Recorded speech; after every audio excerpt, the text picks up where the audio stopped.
Mwenyezi Mungu wa milele,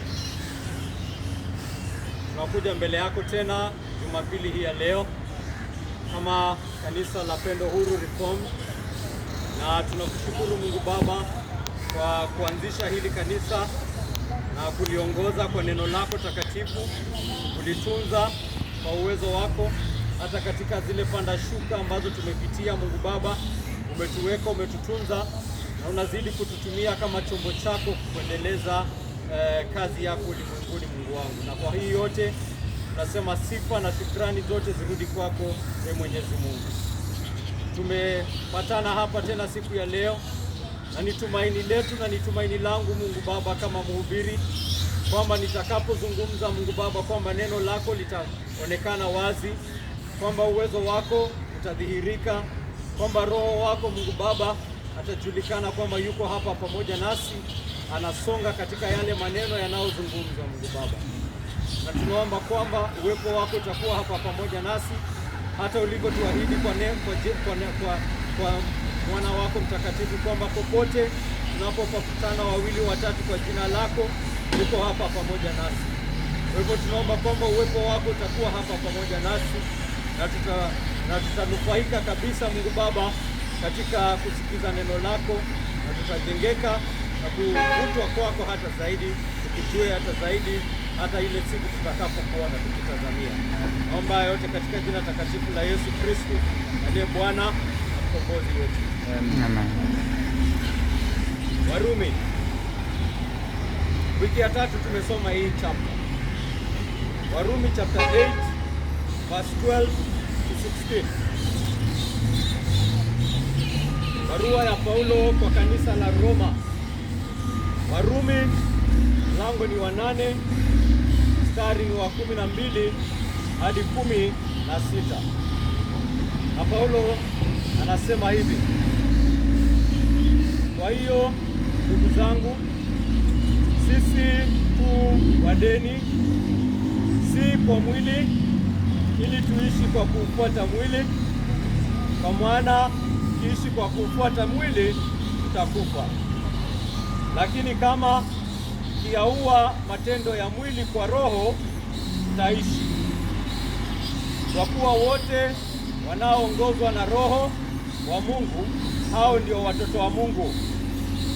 Kwa maana hamkumpokea roho ya utumwa iwaleteayo tena hofu, bali mlipokea roho ya kufanywa wana, ambaye kwa yeye twalia Aba, yaani Baba.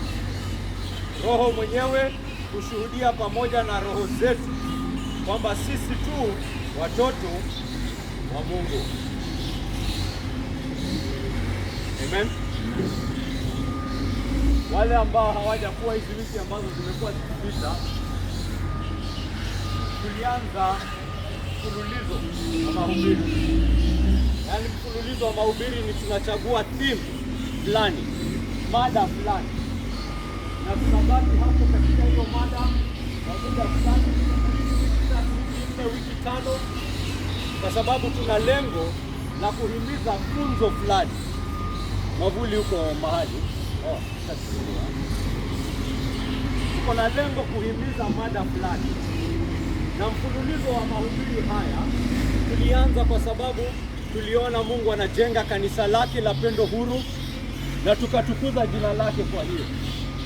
Lakini kuna jambo lililotuhuzunisha zaidi, kuna jambo lililotufanya mioyo yetu ikavunjika, na jambo ni hili kwamba Wakristo hawaishi kama Wakristo,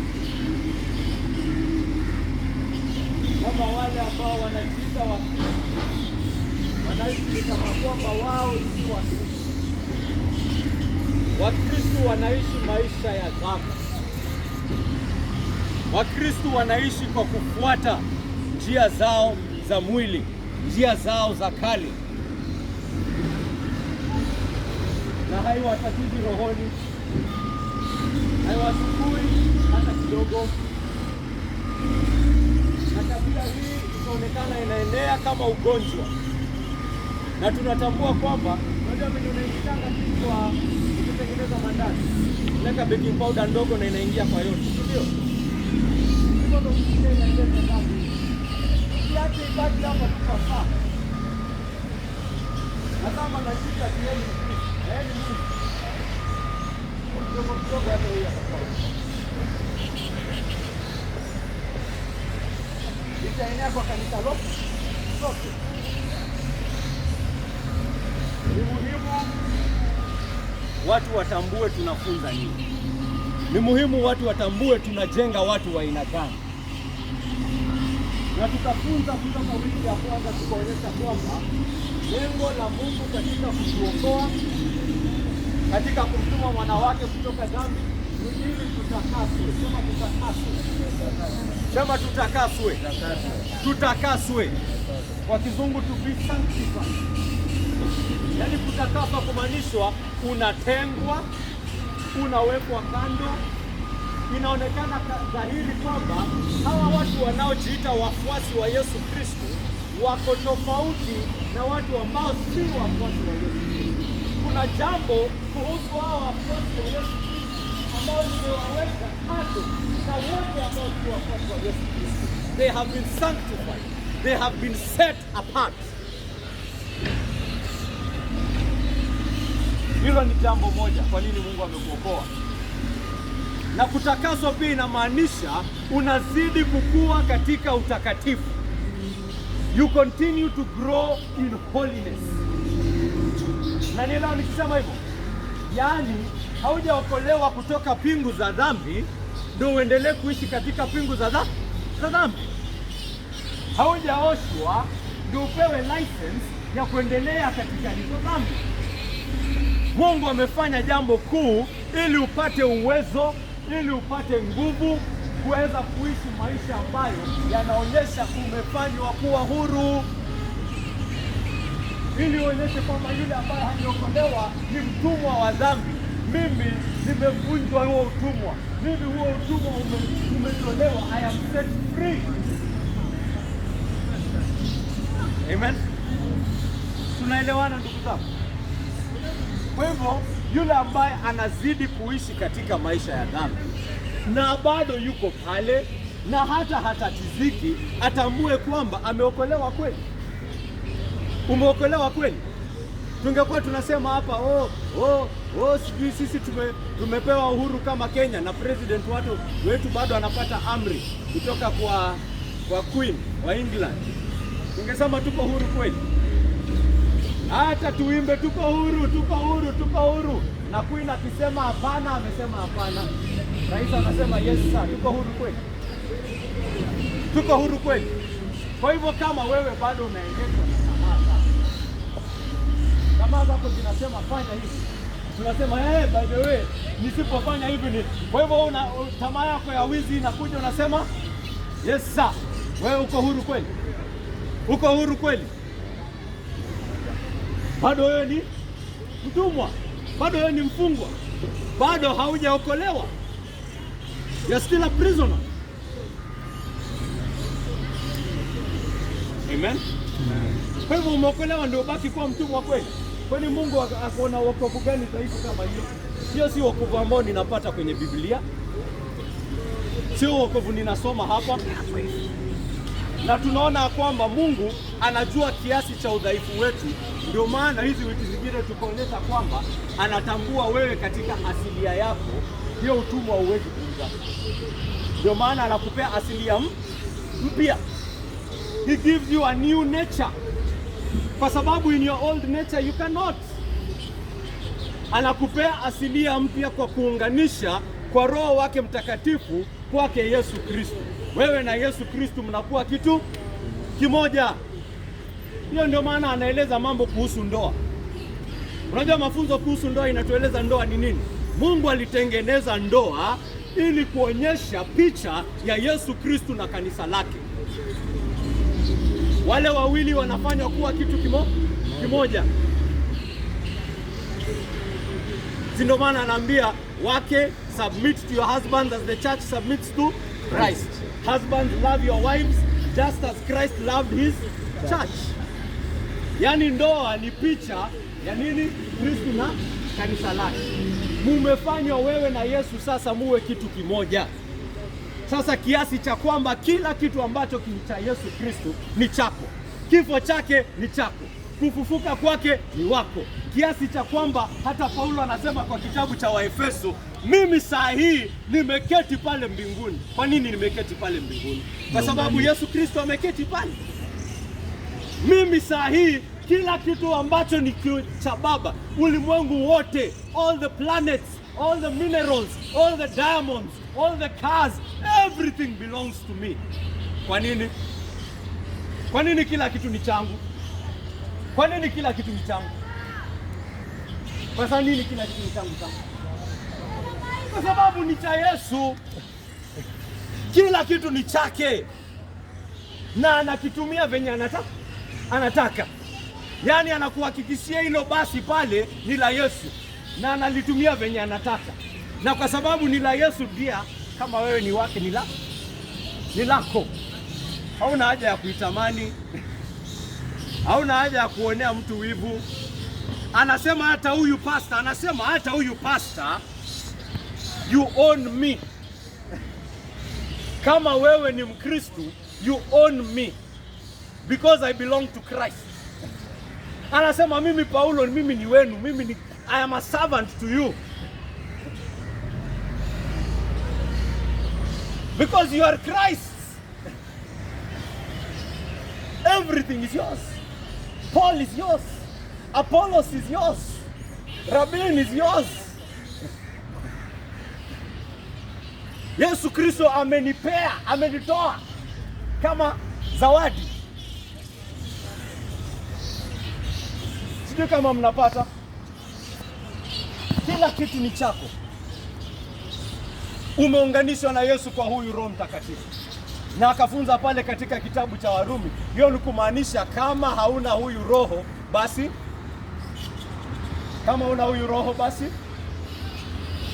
basi nini hiyo? Basi ona Yesu. Kama hauna huyu Roho, kama haishi ndani yako, kama haja kuunganisha na Yesu Kristo, hauna Yesu.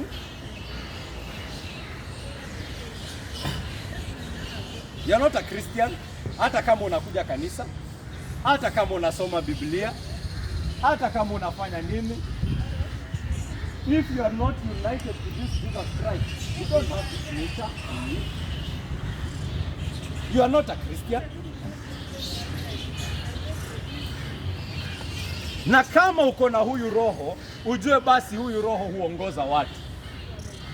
Na haongozi watu kuendelea kuishi katika dhambi. Amen. Huyu Roho huongoza watu. Na anasema hapa katika kitabu cha Warumi, bila ambavyo nimesoma hapa, huyu Roho anatushuhudia kwa mioyo yetu kwamba sisi ni watoto wa Mungu. Kwa hivyo tuna ushuhuda ndani yetu kwamba you are a son of God. Huyu Roho anashuhudia. Sivyo ndio imeandika hapo verse 15. Huyu Roho anashuhudia na mioyo yetu kwamba sisi ni watoto wa Mungu. Na huyu Roho anatuongoza. Anasema wale wanaoongozwa na huyu Roho, hao ndio watoto wa Mungu. Na huyu Roho hatuongozi kuendelea kuishi katika dhambi. Tulisoma kwa Wagalatia wiki iliyopita. Huyu Roho anatuongoza kuua matendo ya dhambi, matendo ya mwili. Hivyo ndio Roho hutuongoza. Roho anatuongoza kuua matendo ya mwili. Ndio maana anaambia Mkristo, anamwambia wewe Mkristo sasa uko na deni. Uko na deni. Na sasa hivi anakuambia hiyo deni yako si kwa mwili kufuata tamaa zake hadi sasa ukuwe mfuasi wa mwili. Hiyo mwili ilikuwa inataka kukufanya nini? Kukuua. Na tamaa zake zilikuwa zinakutenga mbali na Mungu. Zilikuwa zinakupeleka mbali na Mungu. Kwa hivyo ukitii tamaa za mwili eti sasa unataka kuifulfill, kuifurahisha, ni kama kwamba uko na deni yake, utaifurahisha na itafanya nini? Itakuua, itakumaliza. Anakuambia deni yako ni kwa yule ambaye amekuokoa, yule ambaye amekuunganisha na Yesu Kristo, yule ambaye katika kukuunganisha na Yesu Kristo ameondoa hukumu yako yote, kwa sababu Yesu Kristo alitimiza sheria katika msalaba. Si ndio? Ametimiza, sasa amekuunganisha na Yesu. Hiyo dhambi iliyolipwa inakuwa sasa ni dhambi ya nani ililipwa? Unaona vile ambavyo Yesu analia pale Getsemani, anasema ondoa hichi kikombe kutoka kwangu. Unajua hicho kikombe kilikuwa dhambi zangu, kilikuwa kinatetemesha mwana wa Mungu hivi hadi anatokwa jasho la damu. Ndio ujue ile adhabu ilikuwa inakukujia si adhabu ndogo. Hadi mwana wa Mungu anatetemeka, anatokwa jasho la damu.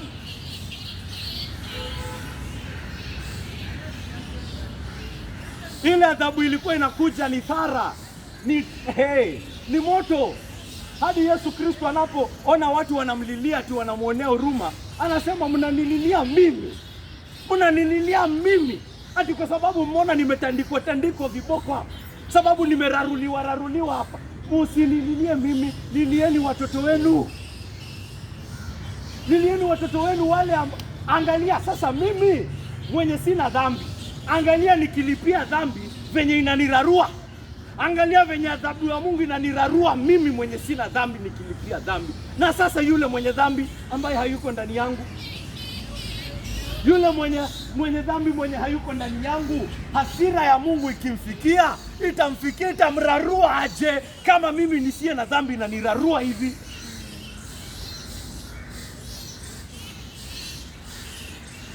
Usinililie mimi, lilia hao wenye hawako ndani yangu. Ukiniona mimi nateseka hivi, fikiria yule ambaye hajalipiwa hizi dhambi zake. Fikiria huyo, mlilia huyo.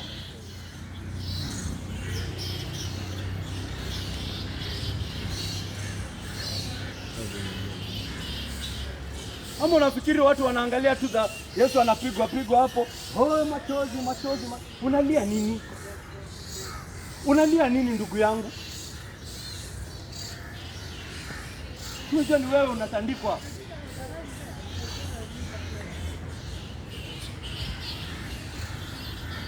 Nilie kwa sababu ya dhambi yako basi.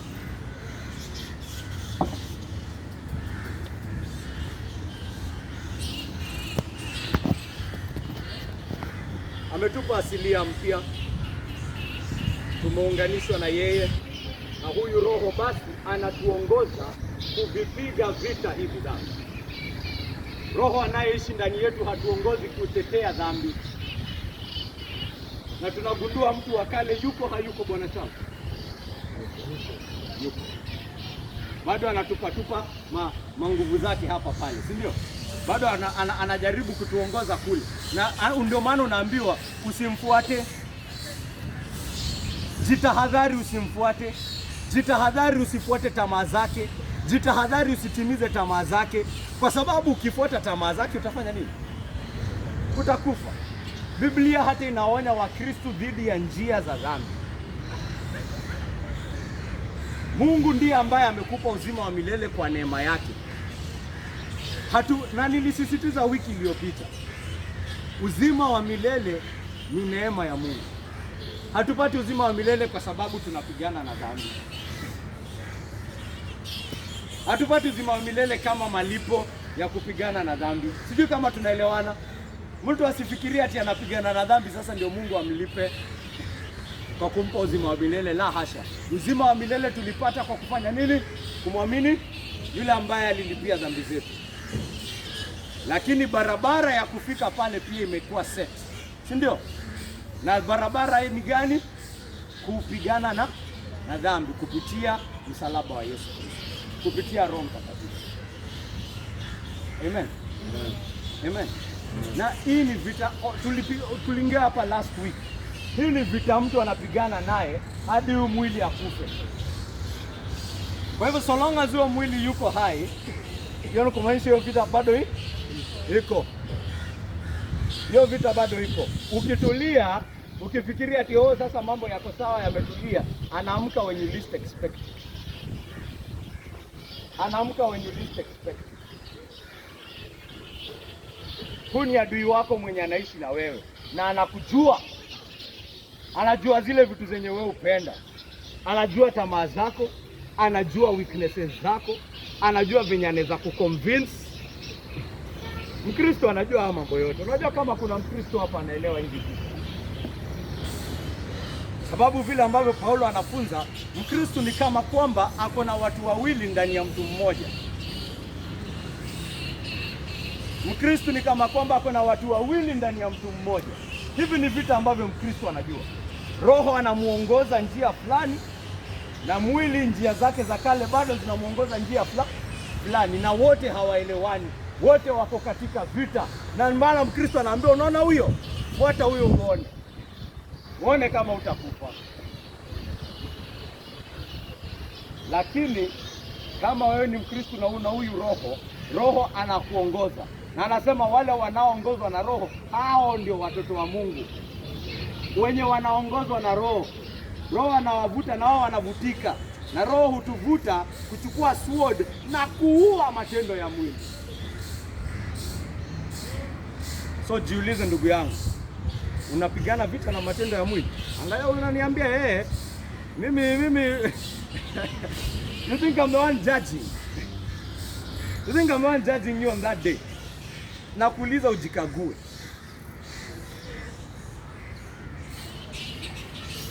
Na nikasema kama mtu hapigani na matendo ya mwili, kama mtu hajitazami na kupigana na matendo ya mwili kwa nguvu za Roho Mtakatifu, huyo mtu amefanya amani na dhambi. Acha asikudanganye. Kama haupigani na matendo ya mwili kwa Roho Mtakatifu, ni kwa sababu umefanya nini? Ni kwa sababu umefanya nini? Amani na hizo dhambi. Hazikutatizi, ushazitetea, ushasema venye ziko sawa. Hata mtu akikuja akwambie unaona ni hii unafanya nini, unasema hakuna kitu kama hiyo. Hapo ndio tulifika.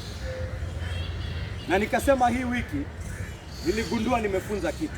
Nimesema hatupigani kwa nguvu zetu, si ndio? Umeambiwa wewe pigana. Kwa hivyo nani anapigana, Michelle? Mimi. Nani anapigana? Umeambiwa wewe pigana kwa Roho. Kwa hivyo nani anapigana? Wewe kuna kitu unafanya. Haujaambiwa ulale, atilala Roho atapigana na dhambi kwa onyo. Hivyo ndio umeambiwa. Umeambiwa fanya nini? Wewe pigana kwa Roho. Kwa hivyo wewe pigana, lakini si kwa uwezo wako, kwa uwezo wa mwingine. Kwa hivyo ni wewe unapigana, lakini nguvu zinazopigana ni nguvu za mwingine. Kwa hivyo mtu ananiuliza, basi unamaanisha nini pastor? Ninawezaje kupigana kwa nguvu za Roho? Si ndio? Si hapo ndio tulisema tutafanya? Hivyo ndio tulisema tutafanya leo. Kama kuna Mkristo hapa anataka kujua huu kweli, ndio asiende kupigana pale na mwili kwa nguvu za mwili.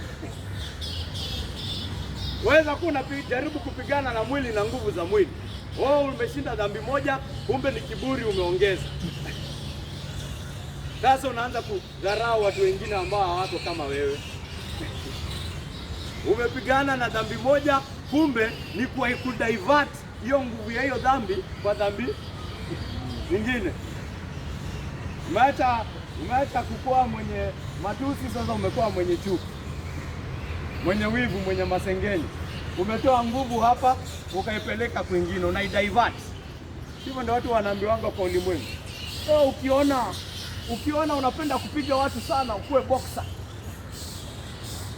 Anaenda kwa hiyo ring bana, venye anapiga huyo mtu unashangaa hii ni sports ama huyu ni jamaa anapigana na hasira zake za utoto mdogo. It is not sportsmanship. Hey. Ndio akitoka nje aseme nimetoa mastimu. Wewe ameua dhambi kweli huyo? Wewe ameua dhambi? Amefanya nini? Divert, si ndio? Dhambi bado iko, na ile siku utasikia kuna corona, stadium za boxing zimefungwa, ndio anaanza kupiga bibi. Ana mali ya kudivert hiyo hasira yake.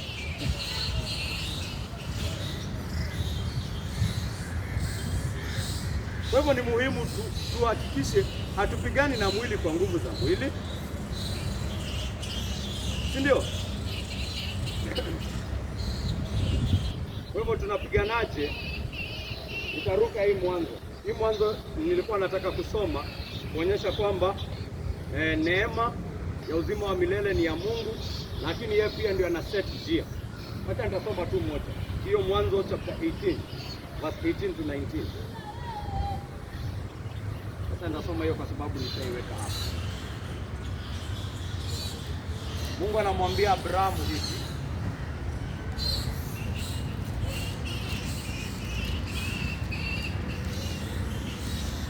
anamwambia Abrahamu akimwambia, hakika Abrahamu atakuwa taifa kubwa na lenye nguvu.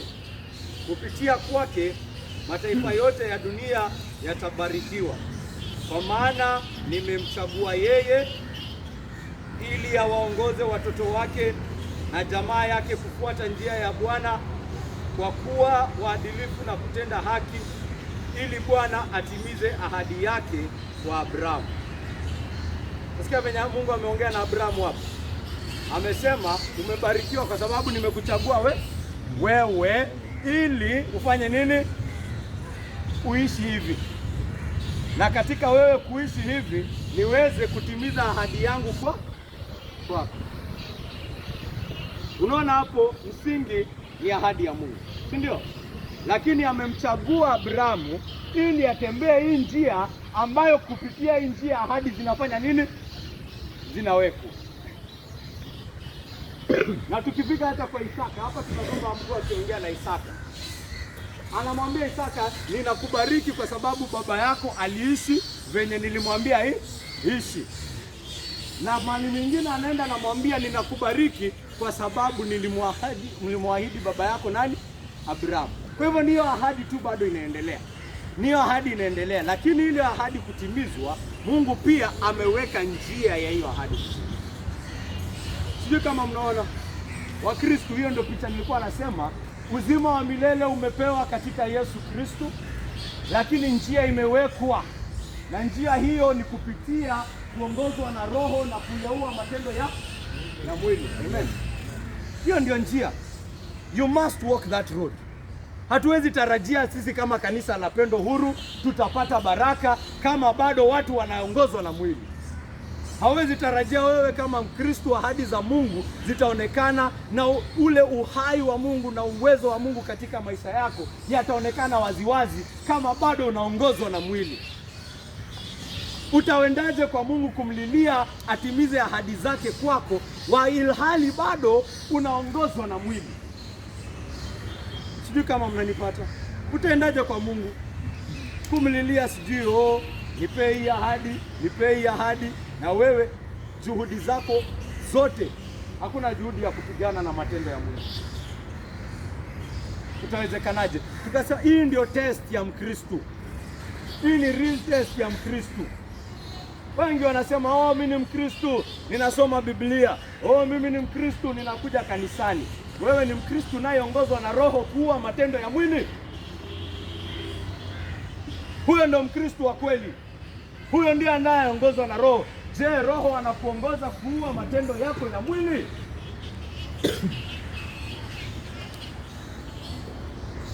Huyo ndio Mkristo. Huyo ndio mwana wa Mungu. Huyo ndio anaweza kuwa na confidence.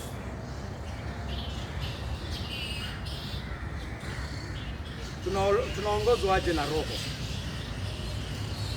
Kwanza ni kugundua kwamba Roho ni Mungu mwenyewe. Sawa? Kwa hivyo yeye ndiye ambaye anatuongoza. Yeye ndiye ambaye anafanya kazi. Ni kugundua hiyo kwanza.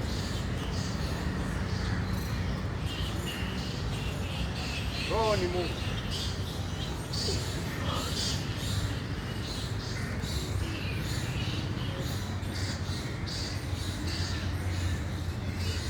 Ni yeye ndiye anafanya kazi. Amen. Amen. Roho si upepo ama sijui ya nini, a power, a force. He is a person.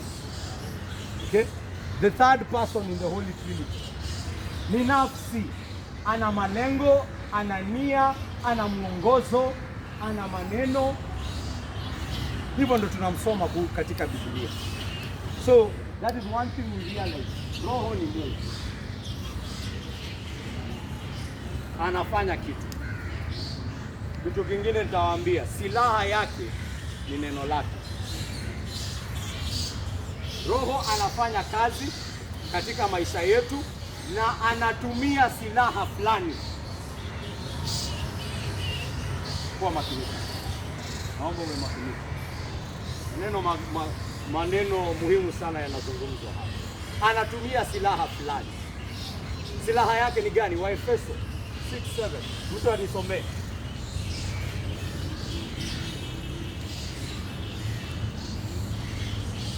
James, unaweza nisomea kwa sauti?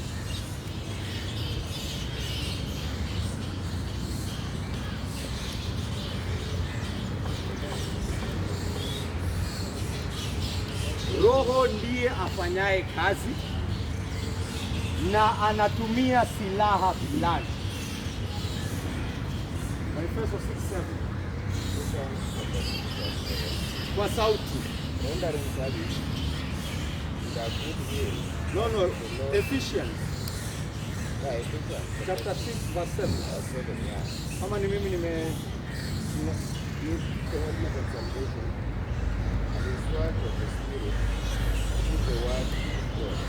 the sword of the spirit, which is the sword of the spirit, which is the sword of the spirit, which is upanga wa Roho ambao ni neno la Mungu. Kwa hivyo hili neno kivyake halina nguvu. Ndio maana tunaweza kulisoma hapa, naweza kulisoma hapa. Unajua si kama dawa ya malaria. Kwa hiyo ukiwa na malaria, uchukue dawa ya malaria nikidunge, haijalishi mimi ndio nimepeana au mzee James au Alex au Sam, so long as nimedunga hiyo dawa itafanya nini? Itafanya kazi. Neno halifanyi kazi hivyo. Neno lazima lifunuliwe kwa nguvu za nani? Za Roho Mtakatifu. Anaichukua, anaifanya iwe hai. Anaichukua, anakata. Hivyo ndio ameelezea katika Waebrania. Anakata. Linakuja linakata. Linakuja linafunua roho. Ninapohubiri hapa, ujue nina lengo katika moyo wangu. Nina ombi katika moyo wangu. Na ombi langu ni kwamba Roho Mtakatifu atachukua hili neno ninapolihubiri na afanye nini?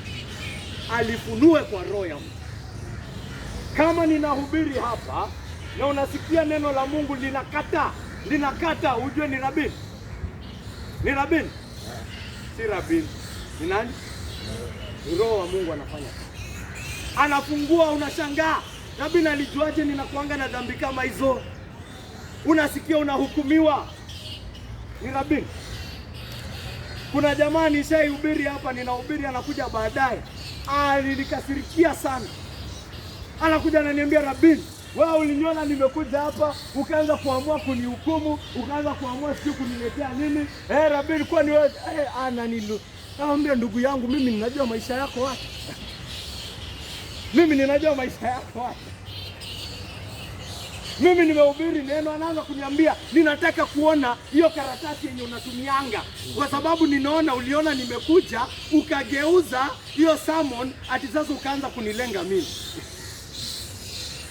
Nikamwambia, ndugu yangu, ati unataka kusoma karatasi langu? Ati anafikiri kwani unafikiri sermon inatayarishwa na dakika 5? Mimi nimekaa chini, nimepanga sermon, Roho wa Mungu amekuja amekutandika nayo. Sasa haupigani na mimi, unapigana na nani? Unapigana na nani? Na Roho wa Mungu. You are resisting the Spirit of God.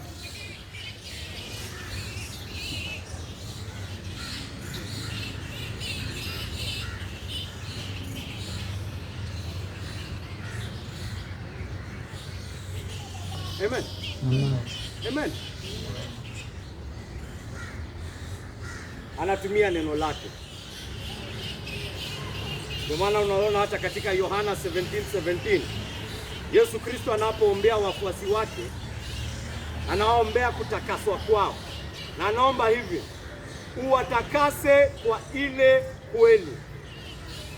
neno lako ndilo kweli.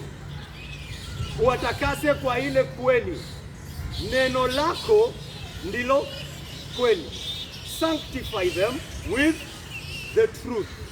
Your word is truth. Hautatakaswa, hautatengwa kando ila kupitia hili neno. Yesu Kristo anamuomba Mungu, anasema Mungu, wewe ndio unatakasa watu.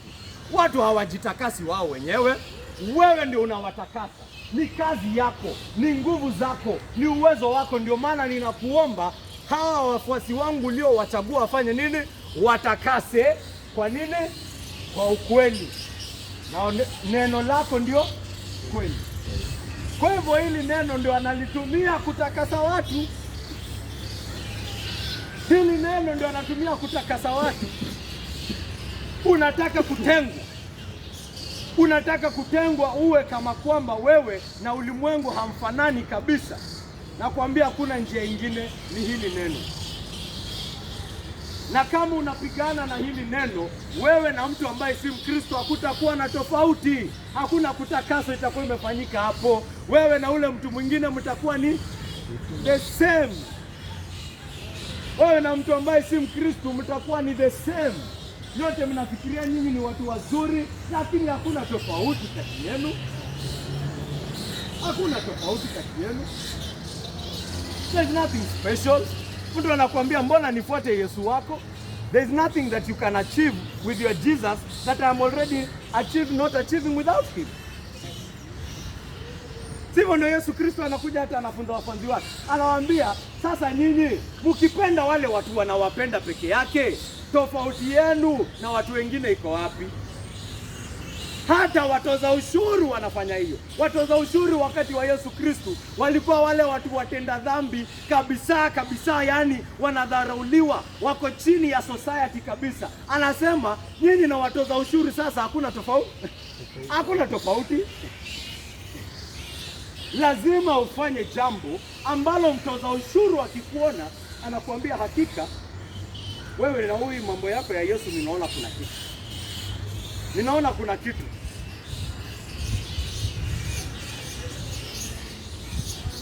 Ni kupitia neno la Mungu peke yake ndio tunatakaswa.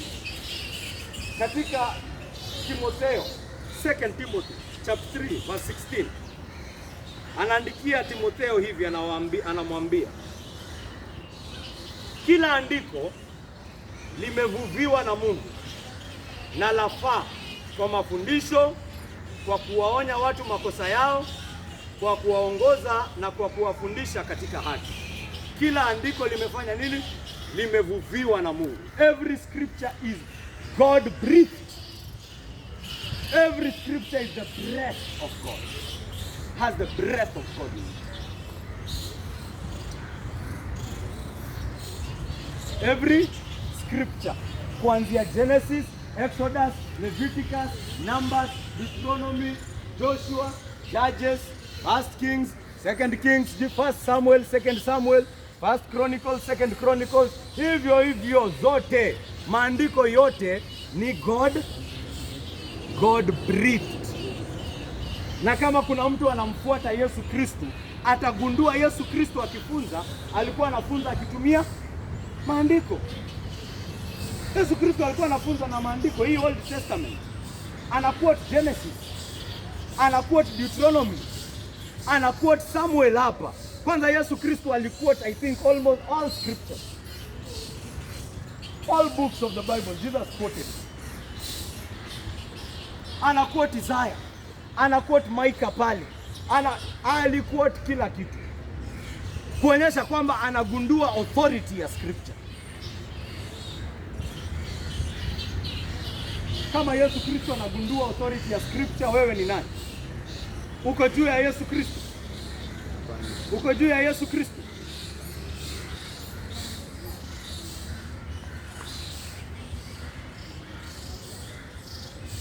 Hiyo ni 2 Timothy 3:16. Na nitamaliza kwa Wathesalonike. 1 Thessalonians chapter 2 na verse 13. Paulo anaandikia kanisa pale Thesalonike ambalo limeimarika na anawaandikia hivi, anawaambia hivi. Sikia venye Paulo anawaandikia, anawaambia hivi: nasi pia tunamshukuru Mungu bila kukoma, kwa sababu mlipolipokea neno la Mungu mlilosikia kutoka kwetu, hamkulipokea kama neno la wanadamu, bali mlilipokea kama lilivyo hasa neno la Mungu, litendalo kazi ndani yenu ninyi mnao amini. Nasikia venye anasema, ninashukuru Mungu kwa sababu ya venye mlipokea neno. Ninashukuru Mungu kwa sababu ya venye mlipokea neno. Kwa sababu venye mlipokea, hamkuipokea ni kama kwamba ni neno la rabin ama ni hekima ya rabin. Mlipokea kama venye iko hekima na neno la nani? La Mungu. And I thank God for that. Na akasema hiyo neno ambayo inafanya nini? Inafanya kazi ndani yenu saa hii ninyi mnaoamini. Yaani Mkristo ni mtu ambaye neno la Mungu linafanya nini? Linafanya nini? Linafanya kazi. The word is at work in his heart. The word is at work in his soul. The word is at work in his life. Kutakaswa kwake, kugeuka kwake, kuvutwa kwake, yani kila kitu anaendelea, anatengenezwa. Nini inafanya kazi? Neno la Mungu. This word is at work in you. I can see it is at work. It is doing something. Watu hawatakaswi kwa hekima yao. Watu wanatakaswa kwa kupokea hili neno, na hili neno kufanya kazi katika roho zao.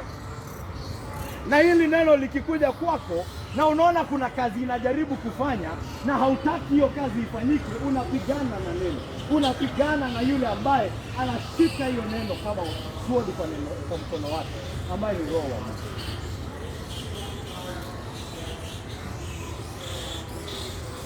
Kwa hivyo ndio kitu ya kwanza nitakuhakikishia. Utapiganaje na dhambi? Kwa nguvu za Roho Mtakatifu. Neno lazima isiwe nguvu. Silaha ya huyu Roho ni neno lake. Hili neno ndio analitumia kufanya kazi. Mbona watu hawataki kusoma Biblia? Mbona watu wanasoma Biblia, wanapata mafunzo pale, inawakasirisha, hawataki ifanye kazi yake. Hawataki ifanye kazi yake kwa roho zao. Anasema, ninawezaje kufanya jambo kama hilo? Kwani nimerukwa na akili? Ni mimi nimesema. Ni mimi nimesema ufanye hivyo. Ni mimi nimesema. Ni nani amesema? Ni nani amesema? Ni Roho.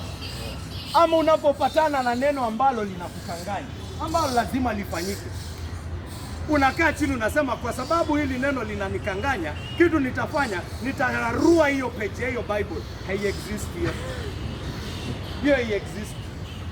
Nitakubali peke yake yale maneno ambayo ninaona ninaafikiana nayo. Hiyo ni kuongozwa na Roho. Unararua page za Bible zenye wewe utaki. Hiyo ni kuongozwa na Roho. Hiyo ni kuua dhambi kwa Roho.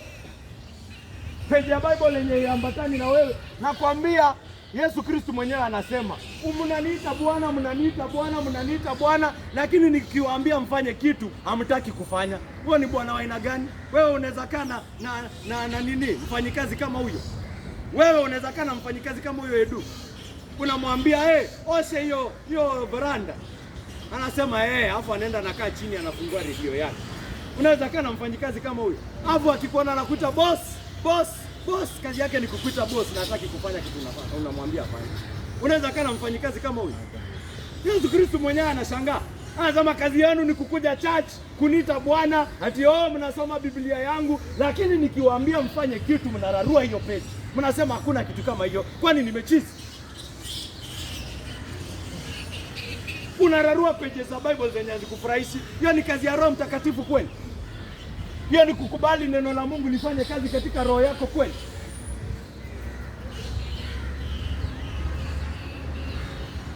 Utauaje matendo ya mwili kwa Roho Mtakatifu? I'm telling you, the word is indispensable.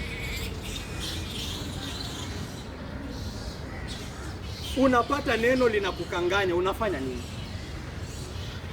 Unararua, unafanya nini? Unasema hii kitu Yesu Kristo alikuwa amechizi kidogo akiongea maneno kama haya. Hivyo ndio unafanya, mzee wangu? Unafanya nini?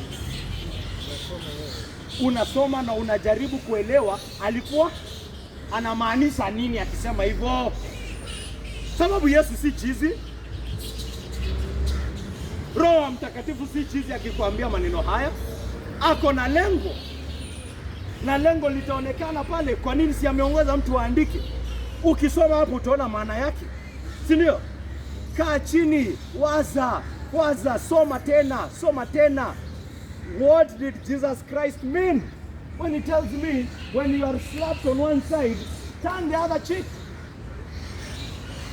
What did he mean when he said that? Nisiseme ati kwa sababu Yesu Kristo alisema hiyo siwezi fanya, rarua hiyo. Here exists, hakuna kitu kama hiyo. Huyu anaongozwa na Roho. Hiyo ni kuongozwa na Roho. Anayeongozwa na Roho anakaa chini anasema Yesu Kristo alikuwa na maanisha kitu akisema hivi. Yesu Kristo, wewe ndiye ambao unatufunulia hili neno na kuomba nifunulie nielewe. Ulikuwa unamaanisha nini ukisema? Mtu akikunyang'anya nguo yako moja, akikunyang'anya shati mpe koti pia. Ulikuwa unamaanisha nini? Ulikuwa unamaanisha tu tunyanyaswe? Sababu nikisoma naona ni kama kwamba hivyo ndio unamaanisha. Nikubali tu ninyanyaswe. Je, hivyo ndio ulikuwa unamaanisha?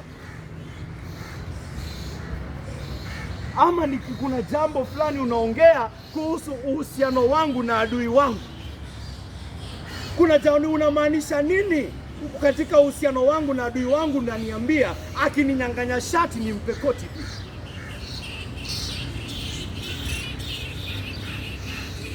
Sindio? You try to understand. It shows you honor your Lord. It shows you respect your Lord.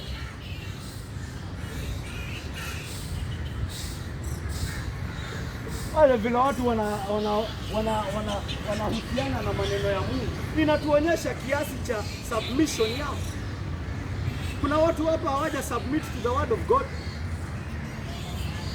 Ameka neno lina submit kwake yeye. Neno liko chini, mimi ndo ninaamua neno linasema nini. Kwani wewe ndio Mungu?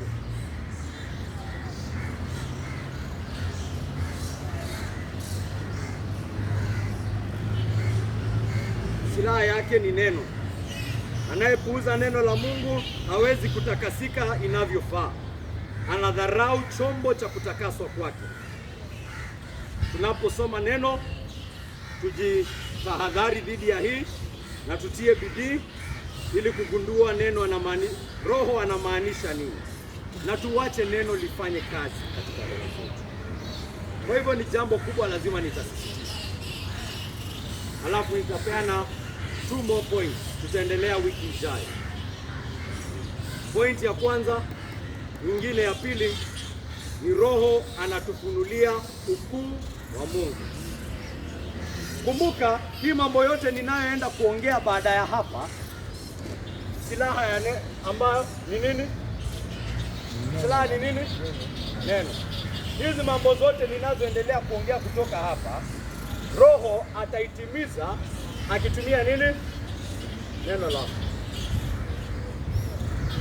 Hata nisiweke sasa na new point. Niko na mbili, nilikuwa nataka tuchambue mbili leo. Anatufunulia ukuu wa Mungu. Ili mambo inafanyika katika kupigana na mwili. Lazima uone Mungu ni mkubwa. Lazima uone Mungu ako juu kabisa. Lazima uone venye Mungu ni mtakatifu. Lazima uone venye Mungu ni wa kutiiwa, ni wa kuabudiwa, na anafaa kila amri ambayo anapeana. Ndio unyenyekee mbele yake. Kuna watu hapa, mimi nakuhakikishia, nikisoma Biblia ninaona true biblical religion katika roho yake ni hofu ya Mungu. Hofu ya Mungu. The fear of God. Kwa hivyo kama kuna mtu hapa anafikiria yeye ni Mkristo na hii hofu ya Mungu haionekani kwake, huyo si Mkristo ndugu yangu, asijidanganye. Niko katika kikundi fulani cha Wakristo linaitwa Glad. Kuna dada fulani alikuwa anaomba jana. Dada wa utani mwingi, ana mchezo, yani ni wale wa kucheka cheka. Lakini huyo dada wacha aanze kuomba. Huyo dada wacha aanze kuomba. Akiambiwa hata nisitaje jina lake. Dada si, ombea huyu. Anaanza kuongea, hata unafikiria ni mtu mwingine. Alafu baada ya kumaliza kuomba, wakianza kuongea tena, amerudi tena na ile light hearted. Mtu unajua wale watu light hearted. Hadi mtu anamwambia, kwani kuna watu wawili ndani yako? Venye naona unaenda kwa Mungu ni kama kwamba unakuwa mtu mwingine. Huyo ni mtu akigundua ana step into the vicinity of God. Kuna ile reverence. Kuna ile reverence. Yani kuna ile heshima tayari inakuja, hata kama hajaonyesha, huyo ni mtu ako kwa magoti yake tayari.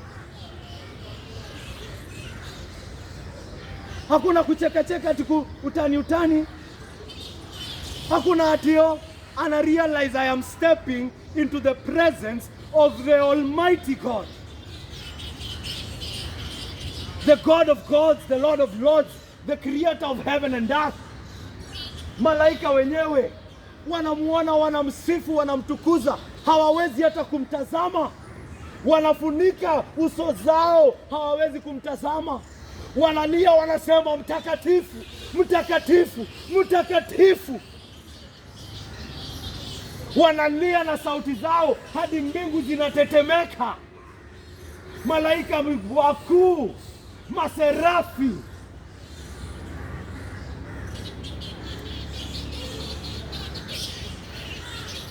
Maserafi wanatetemeka mbele yake. Alafu wewe unakuja hapo tu. Gods are God, yeah.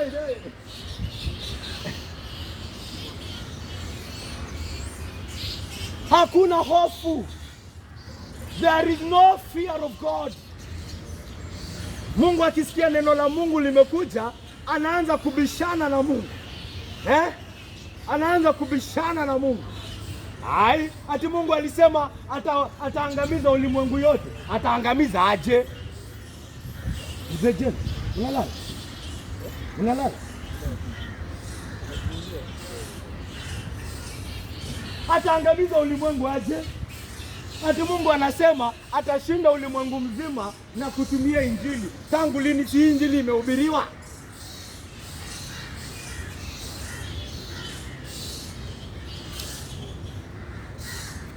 Mungu angeambia Waisraeli, zunguka hapo Yeriko, nitaangusha hiyo Yeriko. Ulisikia venye Joshua alisema Mungu utaangusha aje hizi kuta kubwa hivi, ati sisi tu kuzunguka. Ulisikia Joshua akipingana na Mungu? Musa akiambiwa, unaona hiyo bahari hapo mbele yenu, kitu ninataka ufanye ni chukua hiyo fimbo yako, nyosha juu ya bahari na hiyo bahari itafunguka. Ulisikia Musa akipingana na Mungu? Na ni kwa sababu gani hata Musa hakufika the Canaan? Kwa sababu alifail in his fear of God, si ndio? Mungu alimwambia fanya hivi, ongelesha hiyo mawe, yeye akaona kuongelesha itatosha, lazima nifanye nini? Nipige. Mungu akamwambia, because you did not fear me. You did not fear me. Uliona mimi kitu ninakwambia naongea nonsense tu. There is no trembling in your presence. There is no one trembling in my presence. Yani mnaona tu Mungu wako hapo, mnaona Mungu ni kazini yako.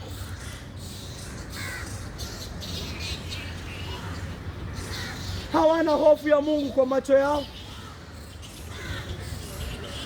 Nakwambia kama hauna hii hofu ya Mungu, wewe kuja kanisani, wewe hata kuwa pastor, wewe kuwa praise and worship leader, you are not a Christian.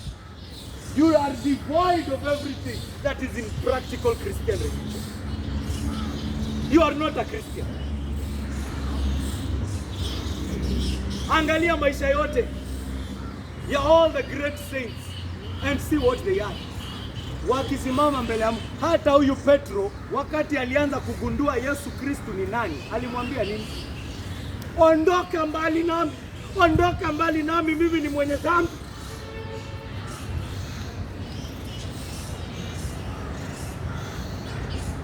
Isaya aliona maserafi. Isaya akasema, wai, nimeangamia mimi ni mchafu.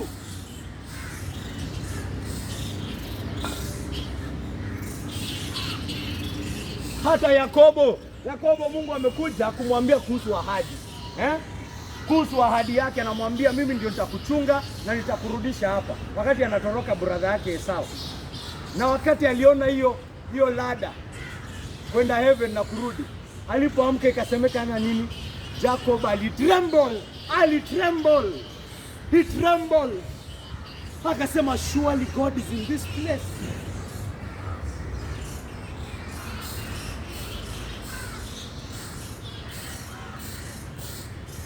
My brother, do you know what it means to tremble before God? Unajua inamaanisha nini kutetemeka mbele ya Mungu? Unajua inamaanisha nini? Nakwambia bila hiyo ndugu yangu, hakuna dhambi unapigana nayo. Haujui kwa nini unapigana na dhambi. Haujui unakosea nani. Na Roho anafanya hiyo. Akitumia nini? Neno lake.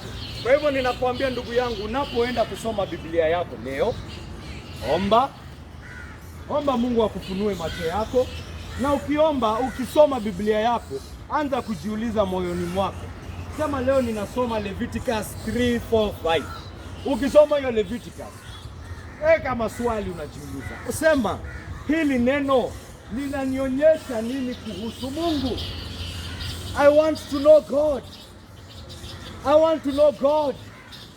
Omba, sema Mungu na kuomba kwa Roho wako Mtakatifu nijifunue kwako mimi ukitumia neno lako. Wacha Roho wako anifunulie asilia yako, ukuu wako, ukubwa wako akipitia neno lako. Nakwambia ndio inafanya watu hata wanatoroka dhambi. Unagundua unakosea nani? Watu wanatete. Nakwambia hata gavana hawezi fika hapa bila hii church kukuwa interrupted. Seuze rais. Rais akikuja hapa hii kanisa inaweza kuwa hapa hata leo. Kuna kale ka reverence, ndio? Kuna ile heshima wanampea maaskari kila kona. Hawezi kimbia. Hata wewe ukienda kwa rais, unaweza kuwa unaenda kupewa medal, si ndio? Kupewa tuzo. Mzee James sijui alifanya hivi aende apewe tuzo. Lakini akienda kwa prezo, akakuja hapo, hata akienda hivyo si watu watasema huyu jamaa hana heshima. Kuna ile hofu fulani, si ndio? A due reverence. Unajua unaenda kuongelesha mtu mkubwa. Hata kama ni tuzo unaenda kupewa, kuna ile fear, reverential fear. Sasa kama rais utamuonyesha hiyo reverential fear, Mungu ndio unatupilia mbali. Ni kwa sababu unaona Mungu ni kazini yako, ndio maana hauna. Na Mungu ya Roho Mtakatifu akufunulie ukuu wa Mungu kutumia neno lako. Ndio ujue ni nani unakosea. Ndio ujue ni nani unapotenda dhambi unatema mate kwa uso ya nani.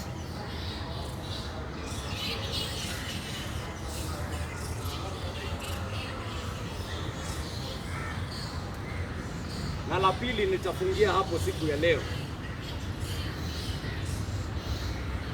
Anatufunulia uovu na hatia ya dhambi yetu. Hii ni muhimu sana. Mtu hawezi pigana na dhambi kama haoni hatia yake. Mtu hawezi pigana na dhambi kama haoni uovu wake. Kama anaona ni jambo iko sawa, hawezi, ataitetea. Kwa hivyo lazima Roho Mtakatifu amfunulie uovu na hatia ya hiyo dhambi. Anatufunulia uovu, hata nikiongeze hatia na hatari, hata niongeze hiyo hatari ya dhambi. Mimi niko hapa, nimeimba wiki 15. Tukiishi tukifuata mwili tutakufa. Nakwambia naweza imba hiyo na watu tu watoke hapa na hisi wao waingia. Hadi ile siku Roho Mtakatifu atachukua hilo neno alitumie kuonyesha huyo mtu, ukiendelea hivi hauoni, aone uovu wa dhambi. Uovu ya dhambi, aone dhambi haiko dhidi ya Rabin, iko dhidi ya nani? Huyo Mungu mkubwa. Uone unadharau nani, uone hatia ya dhambi, uone hata wewe mwenyewe ujihukumu kwa sababu ya hiyo dhambi yako. Nakwambia hakuna mtu anayepigana na dhambi yake ambaye hajakuwa humiliated. Lazima ukuwe humiliated. Unaelewa nikisema humiliated? You must be humiliated. In your own eyes, unaangalia na wewe mwenyewe unajihukumu na unasema mimi hiyo kitu nimefanya ni makosa na ninafaa kuchomeka. Mimi niwezaje kufanya kitu kama hiyo? Unasikia aibu. Mwanadamu anaweza fanya hivyo kivyake? Mwanadamu anaweza fanya hivyo kivyake? Mwanadamu kwa kawaida yake anapotenda dhambi huwa anafanya nini? Anapotenda dhambi unakuja hapa, kuna jamaa amekutusi, kuna jamaa amekukosea, alafu unaenda unamconfront. Kawaida ya watu kwa wanafanyanga nini? Kawaida ya watu naomba kitu umefanya unajua si nzuri. Kitu unafanya unajua si nzuri, anafanyanga nini ya kwanza?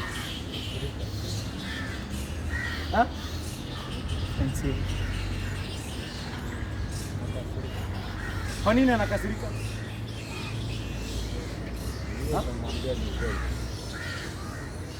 Hataki kuambiwa ukweli, si ndio? Anajitetea. Anaanza kusema nilifanya kwa sababu sijui huyu alifanya hivi. Si mimi, shida si mimi. Shida ni huyu. Shida ni yule. Sivyo ndio Adamu alifanya. Adamu aliambiwa okay, Adam, umekula hiyo matunda. Kuna mtu umekula hiyo matunda Adam. Adam alisema nini? Alisema hai si mimi. Ni madam ulinipea. Unaona hata sasa anasema shida si mimi, shida ni, anaambia Mungu shida ni wewe. Anaambia Mungu shida ni wewe kwa sababu ni wewe ulifanya nini? Ni wewe ulinipea udem. Usingenipea udem, singekula. Kwa hivyo shida si mimi. Na wewe hivi. Hebu jitetee. Hivi anasema si mimi, ni nani? Ni nyoka. Ndugu yangu, umeona hiyo tabia ndani yako? Hata wewe umejiona na hiyo tabia? Roho wa Mungu anakuambia unaona? Hapana, ushaanza kujitetea. Haoni uovu wa dhambi yake, yuko tayari kujitetea. Haoni hatia yake, yuko tayari kujitetea. Hana aibu inayofaa, hana huzuni inayofaa. Na kitu kingine, hata haoni hatari ya dhambi. Kuna watu wanaishi katika dhambi hapa, na tukiwa confront wako tayari kutetea hiyo dhambi. Ndugu yangu, mimi sijakuja hapa kukufunza kitu kingine. Nimekuja kukufunza neno la Mungu. Na neno la Mungu linasema nini? Na kama neno la Mungu linakwambia usiishi hivi na ujitetee useme wewe kwa sababu hii na hii, nitakupea jibu la neno la Mungu na hizo objections zako. Hapo neno la Mungu linatosha. Anaweza jibu hizo objections zako zote. Ndio wewe ukae hapo chini uamue ninamwamini Mungu au la. Watu hawaoni hatari ya dhambi. Jamaa tu anaishi mwizi, anasema ni wizi kidogo. Hii si wizi sana. Ila wizi sana ndio mbaya. Hii wizi kidogo hii hainanga shida. Ndugu yangu, hiyo ndio nimetuma kukufunza. Shida ni hauoni hatari ya dhambi. Sababu unaongozwa na hekima yako. Ungekuwa unaongozwa na hekima ya Mungu, jinsi ambavyo ameifunua katika Roho wake Mtakatifu, ungeona hatari ya hiyo dhambi na ungetoroka pale. Kwa hivyo Roho wa Mungu, tunaposoma hili neno, kumbuka tumesema silaha yake ni neno. Kama unaisoma na roho ya kweli, na kuhakikishia, na kama hii neno linapata nafasi ndani yako, kama hili neno lina nafasi ndani ya moyo wako, kama hili neno linafanya kazi ndani yako, litaendelea kukuonyesha dhambi yako. You will continue to see your sin and to be convicted by the word of God. Waweza kuwa pale kazini, ndugu yako akuitishe kufanya kitu ambalo hakika unajua ni dhambi, lakini likifanyika linaleta faida kwa kampuni. Kidogo kidogo unasema sitaleta faida, si nini. Unasikia tu neno la Mungu linakuja linakuambia, take no part in the unfruitful deeds of darkness. Hata unashangaa imetoka wapi? Kumbe uliisoma na ukaishika vizuri. Unasikia imekuja, ninakwambia, unaona inaongea na wewe ni take no part in the unfruitful works of darkness, but expose them. Kazi yako ni kuexpose. Uta-expose by kusema roho yangu haiko comfortable kufanya mambo kama haya. Ndio jamaa akae chini ajiulize kwa nini huyu jamaa yuko comfortable. Hapo ni kwa sababu hautaki kupata. Ndio ukianza kusema wewe ni Mkristo, hakika najua kumbe Wakristo wako wengi na Kristo. Take no part in the unfruitful deeds of darkness.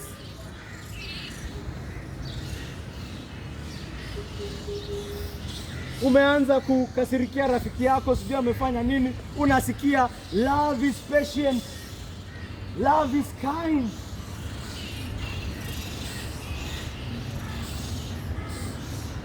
It is not boastful, it is not proud. Sindio? It does not keep a record of wrongs. Sindio? Unasikia roho inakwambia love is not like that.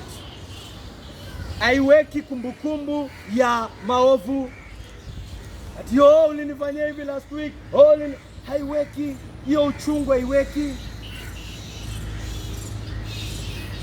Unasikia roho anaanza kufanya kazi, ndio unajiangalia moyoni mwako, unasema hakika mimi ni mwenye makisasi. Kwa sababu hiki tu roho inaniambia nifanye, sitaki kufanya hivyo. Inanifunulia roho yangu, inanionyesha mimi ni mwenye machungu, inanionyesha mimi ni mwenye kisasi, inanionyesha mimi ni mwoga. Tunaona ina venye nanifunulia.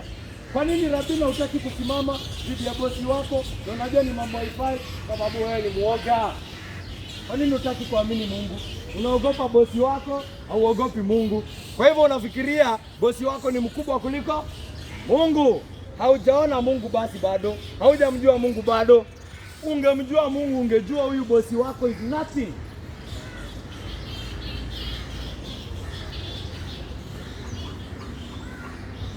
Ungejua. Shida ni hujamjua Mungu. Ndio maana uko tayari kuogopa bosi, lakini hauko tayari kusikiza Mungu anakuambia nini.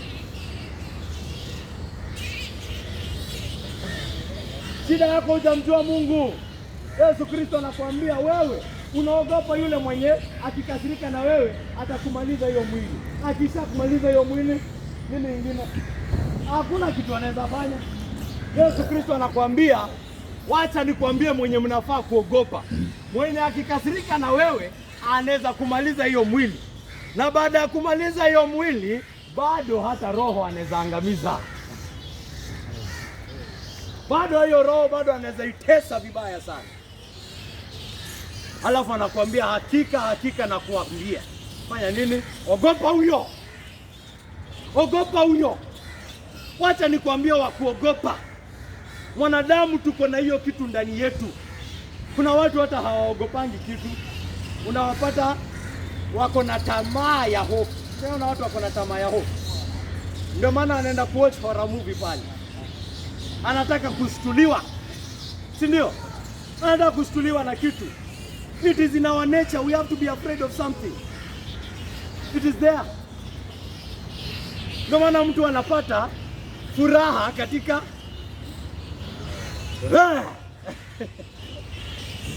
analipa mapesa kwa sinema nione maghosts. Roho yake inajua kuna kitu ninafaa kuogopa, na nakwambia hiyo kitu iko hapo kwa sababu umeumbwa umuogope nani? Mungu. You are supposed to be terrified of God, even more so when you are in a position that you have wronged. Unapata watu wanaishi katika dhambi hata waogopi. Jamaa ametulia. Mimi nakwambia hata Adam, unaona Adam bado alikuwa na kichwa chake, si ndio? Sababu alijua amekosea Mungu. Wakati alisikia sauti ya Mungu alifanya nini? Alijificha. Kwa nini alijificha? Alijua amekosea Mungu. He has reason to be afraid of God. There are people here who have reason to be afraid of God, and they're just there. It's a sign of spiritual madness. Spiritual madness. How can you have a reason to be afraid of God and yet you are not afraid? Ni kwa sababu unafikiria Mungu ni kazini yako.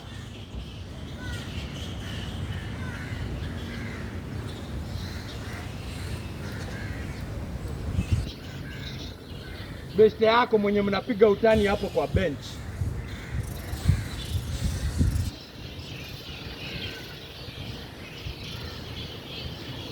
Anatufunulia uovu, hatia na hatari ya dhambi.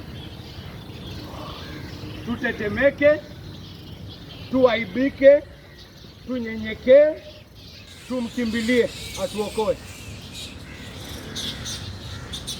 Hiyo ndio roho ya toba.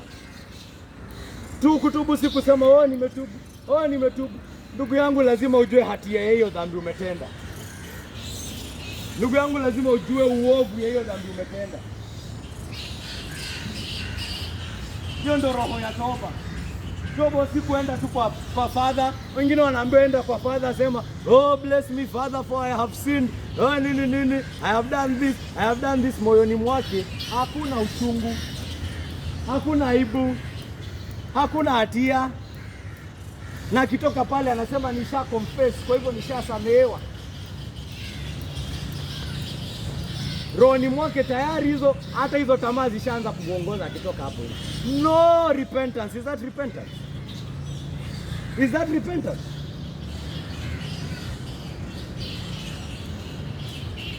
Repentance, Roho Mtakatifu kutumia neno lake anakufunulia hatia yako. Kazi yako wewe sasa Mkristo ni ukigundua Roho anakufunulia hatia yako, niyo hatia unaikubali na unaimeza na unaibika. My friend, you have to accept that shame. It is not a very nice feeling, I must admit. It is not. Repentance is not easy. Repentance is not easy. It is very embarrassing. Because you have, wewe mwenyewe uangalie matendo yako, mawazo yako, na ukubali ndani yako kwamba venye nilifanya haikuwa inafaa. It was wrong.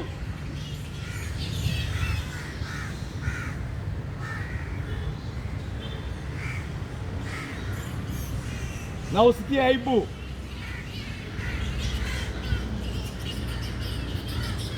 Lazima hiyo ifanyike ndio tujue wewe kweli umetubu. It is not, na hiyo ni kitu haifanyiki once. Ukiendelea kuua dhambi, that is the process. Roho anaendelea kukufunulia asilia yako ya dhambi siku baada ya siku baada ya siku baada ya siku. Ukimake one step, unagundua kuna step nyingine. Mimi hata this week nimekuwa na conviction kama mara mbili tatu, and it is not very nice. It is not nice. It is very humbling. It is very humiliating kukaa chini na kuanza kujihukumu, na unajua hiyo hukumu ni sawa kwa sababu ni ya Mungu. Nilichofanya haikuwa sawa. What I did was wrong. My brothers, that is the Christian life.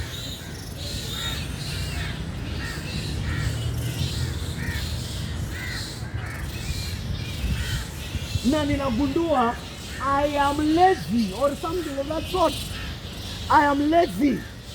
I am selfish. I am neglectful. Kwa sababu kwa nini sikufanya hivyo? Nakaa chini najikagua. Kwa nini sikufanya hivyo? Ni kwa sababu nilikuwa nataka kulala. Ni kwa sababu nilikuwa nataka kutulia tu. Na naangalia na nasema that was wrong.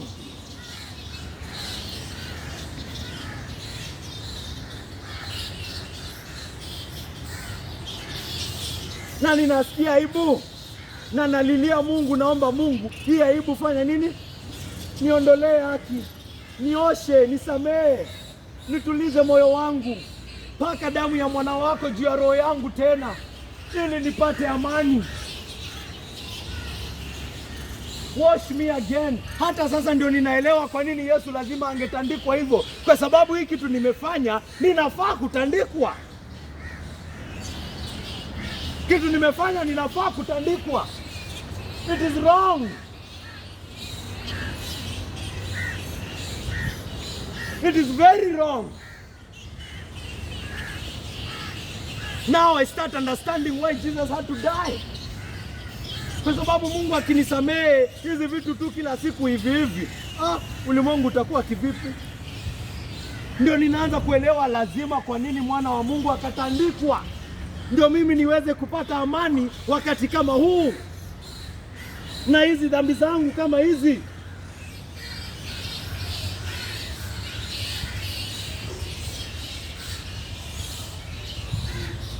The cross makes sense afresh.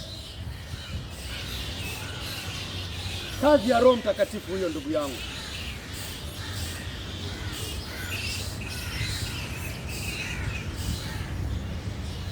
Ndugu yangu, ninakwambia barabara ni kupigana dhambi, kupigana na mwili wa roho. Hiyo ni kazi ya Mkristo. Yule ambaye hajamjua Yesu Kristo, wewe unaitwa kuona kwamba unamhitaji Yesu. Hauwezi kupigana na dhambi zako nje ya huyu Yesu.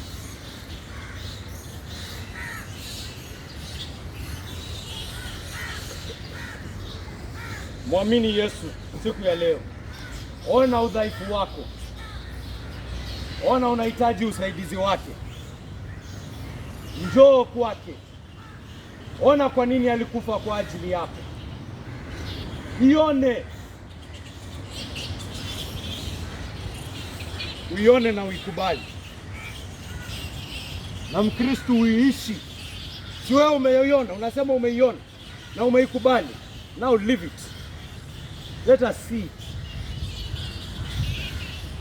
Let us see. Na hiyo barabara Roho Mtakatifu ndiye anaongoza, na silaha yake ni nani? Neno lake. Christians, may you read I want you to read your word. Diligently. Diligently.